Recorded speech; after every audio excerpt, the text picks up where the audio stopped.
Good morning, everybody. The Global Indian Business Meet by Horasis is well underway in Antwerp. We had a very lively session in the morning, very stimulating thoughts came about. We're going to discuss a few more issues today on this smaller panel about the India growth story. We heard a lot of things. We want to talk today, what is the role of the banking sector and liquidity in the growth of India story?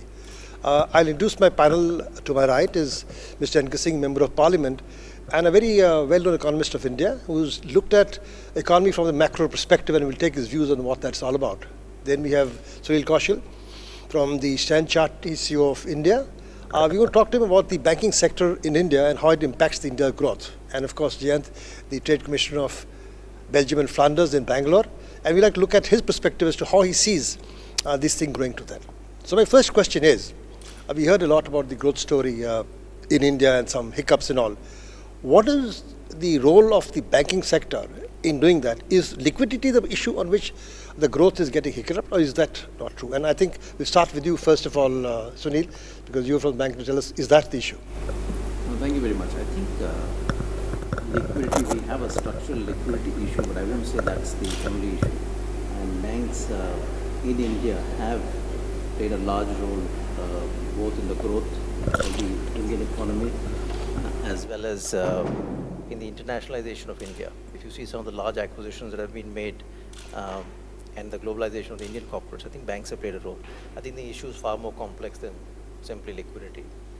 Mr. Singh, your comments on the macro look on the liquidity part of it as a part of a growth driver or a impediment. Well, I think that I'll have three comments to make. First, I entirely agree that it's not only a question of liquidity, but it's a question of the cost of liquidity and the manner in which risk is assessed. The second issue is that the banking sector reforms in India, which had been initiated quite a bit, has been achieved. But I think there's a long way to go in terms of a number of legislations on the banking sector which remain stalled, which will enable, for instance, I think that to give an example, the fact that you have a cap of 10% in terms of the voting rights which foreign banks can have. No sensible bank would like to put in more money if it's not reflected in terms of voting rights. There are a number of other stalled banking legislation. And the third, and most importantly, is the availability of credit for the agricultural sector, which I think is very crucial in terms of being able to materialize what the finance minister has said, what the prime minister has said.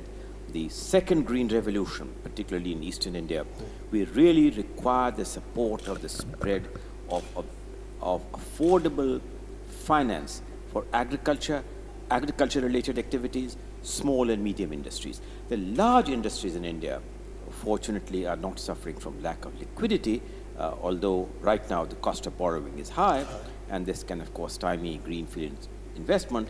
That, of course, depends on the perspective of the central bank in terms of anchoring inflationary expectations. And I don't think inflationary expectations have been anchored for loosening credit policy. So I entirely agree that the reform of India's banking sector goes well beyond the limited concerns of short-term liquidity availability. Jayant, you agree to the comments made by them, and you feel that's your experience in Bangalore when you talk to your various friends there?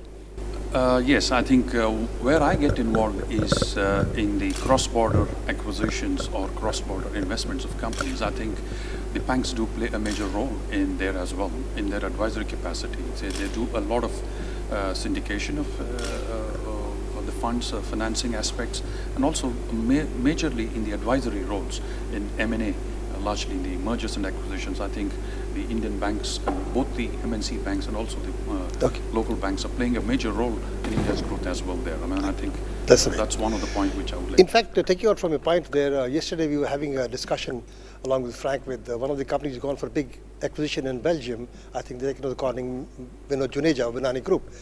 And one of the major issues that he put across in his views was that he was very difficult for him to do the M&A based on the banking support, because the kind of banking collaterals and the kind of regulatory procedure that are required for an M&A abroad for funding by an Indian bank, he felt very, very crippled by it. It took a long time for him to do that.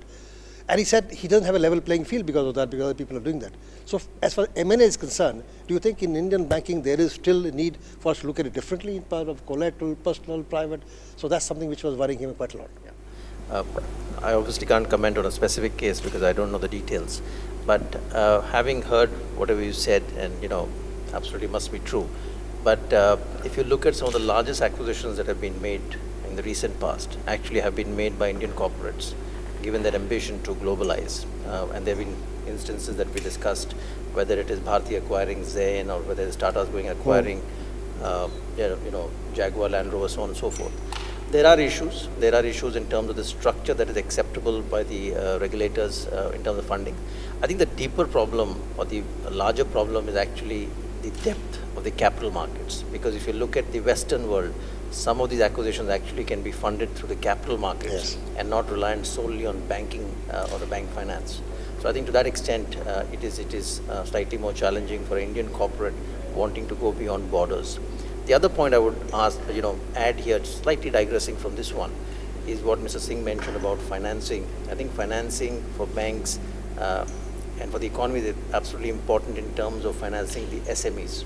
And if you look at the G20 and B20 discussions that recently concluded, that's an area of focus besides financial inclusiveness. So I think SME financing has to be at the core of every bank in India. Okay. Taking from that, Mr. Singh, the rural banking or the micro banking, micro lending seems to have a lot of glamour as far as the press is concerned, but when you go down to the grassroots, doesn't seem to be taking that kind of drive that is there. Could you give us some prospective solutions to really make it the way effective that it should be, that's made to look out to be? Well, I think that banks need to look to innovative instruments in terms of satisfying risk aversion, in terms of ensuring compliance to lending procedures.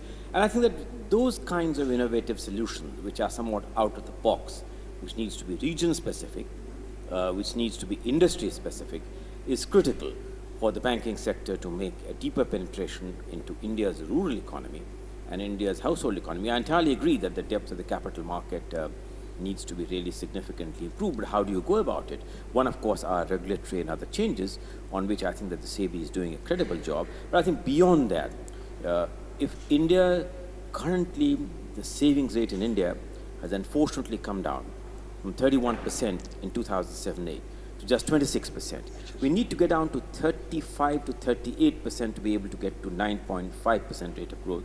And apart from foreign savings, you must really deepen and enlarge the depth of India's capital market, which means accessing savings in India. And all this necessitates the banks adopting a somewhat more innovative approach in terms of diversifying and increasing the depth of their presence in areas and markets in India and regions which largely remain untapped.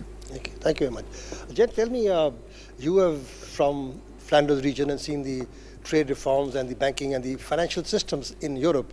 How do they compare when you go to India, be the Trade Commissioner in Bangalore? Are the regulatory procedures to set up businesses in that part of the world still stringent, still difficult, still red tape is there? Are the RBI rules stronger as opposed to the Flanders region? Well, I think one of the challenges that the companies coming in from Flanders to India see is the documentation, which are the regulations of the land. So I think it's more to do with the knowledge that these companies do have to be provided on various documentation that needs to be provided. Okay, if there is a specific document to be provided or a legalization or a notarization of specific, because these are all the RBI regulations which have to be met with. So I think this is where we play a role in trying to convince or to educate the investors on trying to comply with this documentation. But they are increasingly becoming more and more simplistic now. I think a lot of simplifications have happened in the RBI as well. So I think the companies would be in a position to take the advisory roles of various companies and then the banks. And the banks do play a major role, and then I think they have divisions where they're to support the companies. Yeah, they do.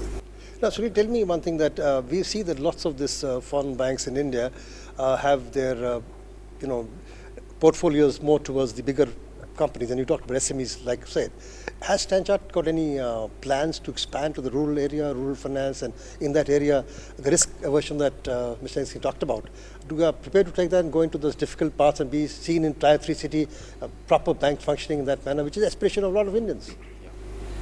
No, I think it's a very, very important point. In terms of let me start with the SME business. You know, since you mentioned Standard Chartered, we are the largest lender to SMEs amongst international banks. Okay. And we run a portfolio which we believe is quite diverse, quite innovative. But that's not enough. We have a limitation in terms of just the branch presence and the physical network that is there. I think you touched upon microfinance. Microfinance, unfortunately, also got embroiled in some controversy with, you know, some states changing regulations, so on and so forth. And I think that doesn't help. The uncertainty doesn't help, and that industry has taken quite a beating because of the uncertainty that was created. Our view is, given the current regulations, every bank should play to its strengths. And some of the foreign banks, ours included, have strengths in certain sectors.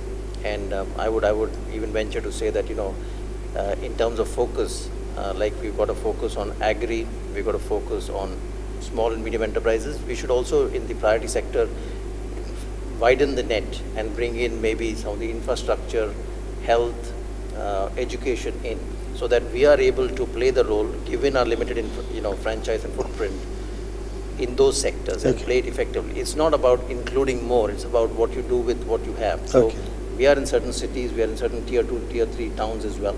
As the branch licensing liberalizes, we can play a good role and an effective role in those areas as well. Mr. Singh, I'd like to ask you a question. Do you feel, as a macroeconomist who's done so much of Indian economy, has India's growth story has the resilience to handle a 60 rupees dollar coming to the end of the year they were talked about? Or is it the fears are misplaced and we can handle this exchange rate and we can handle this economic flow and will be stabilized over a period of time?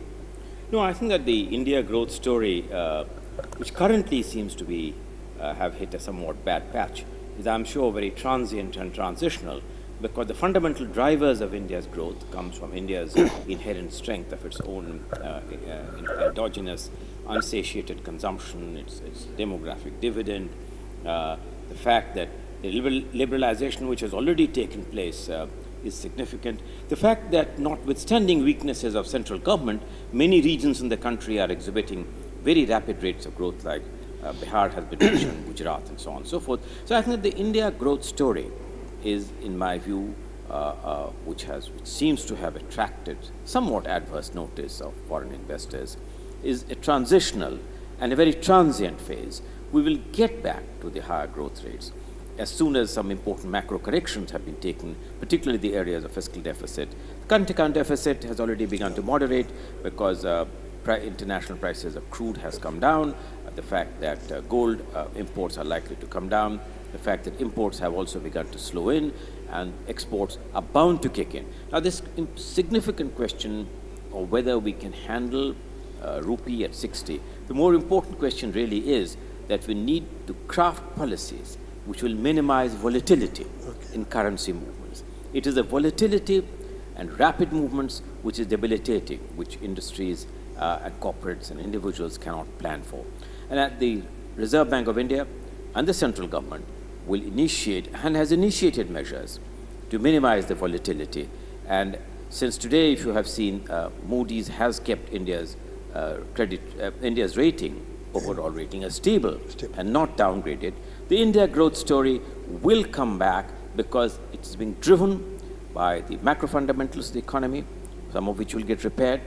It is being driven by domestic consumption, not excessively reliant, even though the fact remains that India today is globally far more interdependent than it was, say, 10 years ago, when we were handling the balance payments crisis, and I was in the Ministry of Finance in 91, 92, working with Dr. Manmohan Singh. Trade as a percentage of GDP in India was just 14%. It's 44% today. We are a far more integrated economy than we ever were. So I think that the global factors have also really cast a deep shadow, and India cannot pretend to now remain insulated with global factors. But there are inherent domestic strengths would to some extent mitigate the impact of growing global uncertainty, particularly the manner in which the Eurozone crisis will get resolved. Oh, very fine. Thank you. Last question now. This story about the prospective legislation. You've been in the government at the various higher circle right up to the finance ministry. Would you share Karan Moria's perspective that's been very bad? And you also, Sunil, tell us this prospective legislation a la Vodafone. Can it be done? Can it, retrospective. Sorry, retrospective. Can it be undone or should it be undone? Or it's past water under the bridge? You want to ask me that? Yes. Being a part of the government, so you tell me. Well, you know, I have been a former Revenue Secretary of India for several years. It's my personal opinion that the issue is not whether government and parliament has the legal right to enact retrospectively or not. Sure, it has the legal right, but I think that all taxation measures must be viewed on the ultimate fulcrum and judge of the reasonableness of conduct.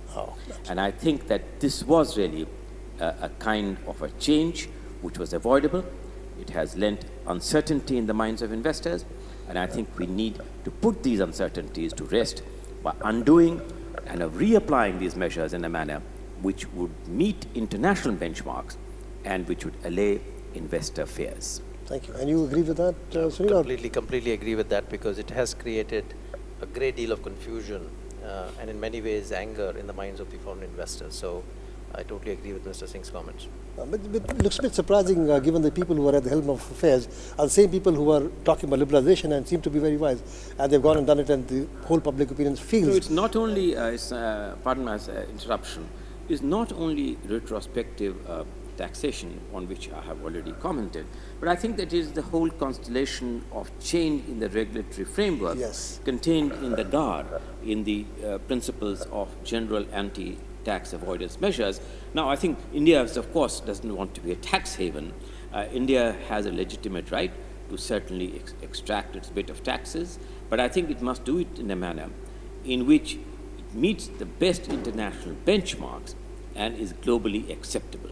And I think the manner in which the GAR was sought to be applied will make really all investment planning suddenly change a regime. I think we need a better transition. Ajay, I'd like to ask you a question. The trade between India and Belgium has been growing, especially Flanders region. Can you just tell us what kind of trade is coming in, what kind of companies are investing in India, what kind of companies are investing from India into Flanders, and what is the relationship building up and where it is going? I think as far as we are concerned, there is a renewed focus on BRIC countries from the Flanders region. So India is one of those countries where we are now looking at more and more Flemish companies are coming and investing across India. And then also what is heartening to see is more and more Indian companies also looking at the Flanders region to invest, to address the customers in Europe. So for instance, the advanced manufacturing sector, they want to be nearer to the customers. So we have looking at warehousing capability in Flanders, which we are very centrally located in Europe. So I think all of these pointing out, so we are heartening to see that more and more Indian companies are now looking at investing in Europe, and more specifically, we have laid a number of those examples being invested in Flanders.